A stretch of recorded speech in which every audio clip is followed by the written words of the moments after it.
पहला सवाल, जन्नत की जमीन किस चीज से बनी हुई है?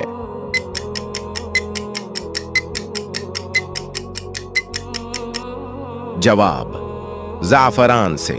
दूसरा सवाल, कौन सा अमल करने वाले को शहादत का दर्जा मिलता है?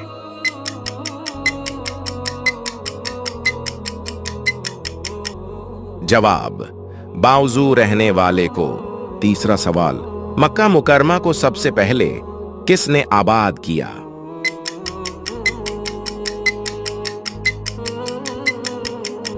जवाब, हजरत इब्राहीम अलैहिस्सलाम ने। चौथा सवाल, कौन सी नमाज घर में पढ़ना बेहतर है?